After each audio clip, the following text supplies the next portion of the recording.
Matthew 24:11-12 says, many false prophets will appear and deceive many people. Sin will be rampant everywhere, and the love of many will grow cold. How do you think the love of many grows cold? Matthew 24:11-12. How do you think that love grows cold? It grows cold because offense. I'm offended. You're offended. We're offended. We start building walls. We start putting up walls. Democrats and Republicans, we put up walls, blacks and whites and Chinese and Mexican and whatever else there is, you know. We put up walls. We offend people. We put up walls. And you know, if somebody offends you enough, if somebody says enough offensive things to you, your heart starts to get hard. And then you start to not really care. And then you start putting your wall up and you don't really care what they say. And then it doesn't mean anything to tell somebody off. It doesn't mean anything to flip somebody the bird. The love of Jesus isn't in you because you're so busy protecting yourself and saying, no, this is not how we're going to do it. And the love of many will grow cold. And he's talking about Christians. Yes. He's not talking about the worldly people. Their hearts are cold, some of them. He's talking about people right here in this church. In every church. In every church. Right. The love of many will grow cold. If somebody in this church offends you, every time you talk to them, what are you going to do? You're going to avoid them. Stay away from them. Do you want to run up and say, hi, how you doing, when you know they're going to slap you down and offend you? No. You stay away from that person. Yep. Wall. You're protecting this heart that has damage in your heart. You got spears sticking in your heart. Who sends those spears? I wonder who that does that. Those arrows. The devil. He sends those arrows right into your heart, and you make sure that your heart gets hard so that when they hit, they fall off, you know? Words fall off. So, anyways, an offended heart is a breeding ground for deception. Do you know that the enemy, your offended heart, when you have an offended heart, think about this. When someone offends you, has anybody in here ever been offended? I just thought I'd be funny about that. Anyway, so everybody's been offended. Everybody in here. Now, when you're offended, do you mull it over in your mind? Is that like you think about it? Somebody says something that's very offensive to you. Man, it doesn't even mean what they said doesn't even, it's like they're saying this much. And we're making it like this much. They might say something really stupid and simple. And we're thinking, oh my gosh, they hate me. Why do they say that? They must think I'm this. They must think I'm that. And right away, you start building up walls. Well, they don't like me. See, God has blessed me because I really don't care sometimes, most of the time. When people don't like me, it's okay. I can be offended. But not everybody's going to like everybody, and I'm not everybody's cup of tea, and I know that, and that's okay. You know? But there are people that can offend me and hurt me. I'm not saying no one can. But it's like we start building up walls. The deception comes in and starts twisting. You know, there's a spirit called Leviathan, and he twists everything. What comes out of someone's mouth twists in midair, and it goes into your ears, totally different than what they said it. Yep. You ever done that at home? Yep. You ever said something to your husband and then, or wife? I'm used to talking to girls, but your husband or wife, your spouse, and what you said had nothing to do with what they heard. Right. You're like, what? Where are you? I didn't even say that. I didn't say anything like that. That's not even what I meant. But what they heard for real. And then the enemy takes that, he twists it, he puts it in your ears wrong, and then you mull on it and woo, woo, woo. Start crying about it, whining about it. I'm not just talking about the girls. I've seen the men pouting. You know, they get mad, they get quiet, they get all. And that's the worst part right there. I know I get in trouble sometimes when I make Doug mad because I go, oh, I probably will before it's over.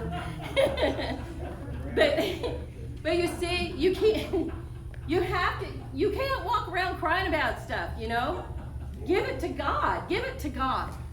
If somebody offends you, get it straightened out. You know, somebody can hurt you.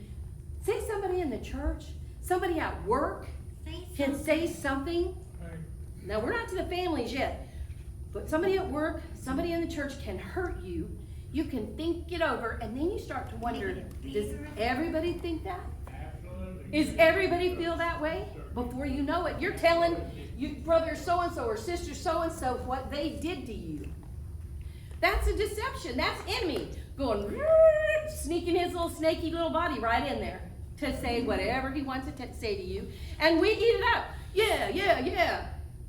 Loves that. We do. We know it's the enemy, but yet we believe it. Because why? It feels good to get angry. Feels good to tell somebody off. Anyway. So, I can't walk in that offense. It will hinder the call on my life, and I can't do God's work and walk in offense. Right. If I was offended, I couldn't do what I do.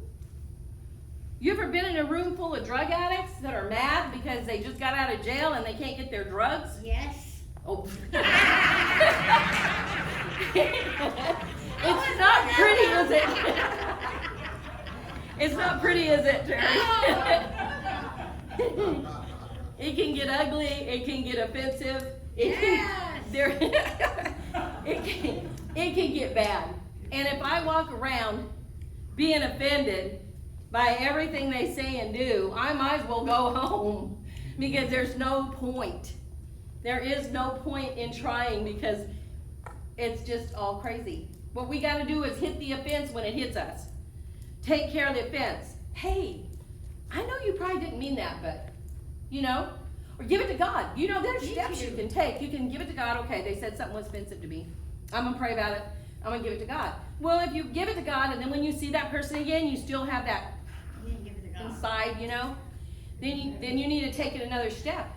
And you need to either go to that person in love, not an offense, and say, I don't know why, but when you said this the other day, it made me feel this way. You don't go to that person and say, you did this to me. Then you're ready for a fight. Yes. Then what you just said is, I want to fight with you. I want to argue with you. If you don't feel like you can go to that person, then you call Mr. Pastor Man. And you say, hey, I need to meet with so-and-so in your office because I've been offended and I really want to get it worked out. And I want to do it in love. Pastor will call. I have been in your office before. Yeah. From me being the offender, of course. But, so, shut up, Mike. Fix it to offend you. Anyway, so, you know, but I mean, there's ways that we can do it and get it straightened out. Then, that way you don't have to, because if you don't and you leave it inside, it's going to get you all jacked up. It's going to make you start thinking thoughts that are not real because it's the breeding ground for deception. It's going to make you think about people feeling this way about you when they don't even know what you're talking about. They don't even understand that you're mad. And you're out there just ready to fight. You know? And you need to forgive them. Ooh, that's a hard one. That's pushing it too far, right? Yeah, I'm going to forgive somebody who don't even care that they hurt me? Well, I mean, isn't that what God says to do? That's exactly. Peter says, how many times do I forgive those that hurt me? How many times did it say? 70 times 7. 70 times 7. That's how many times? That's what? Like Infinity. 490 times or something. So it's like, that's a lot. Yeah. We're supposed to do that. Every time. Don't take on the offense. Don't live in the offense. Don't mull around in it and forgive the person that offended you. And talk to that person, whether it's for you one-on-one or you have to go to pastor. But you got to get it worked out. Anyway, if you don't, It will make you have a hard heart. You will be one of those people that grows cold in the end days, and you will get a root of bitterness that will spring up in you and your whole life. It will get in the way of what God's called you to do. It will get in the way of any of friendships, any love that you have in your life. It'll happen because you're feeding that root of bitterness. You're feeding it. When you feed something, it grows. You need to root it out. Root it out.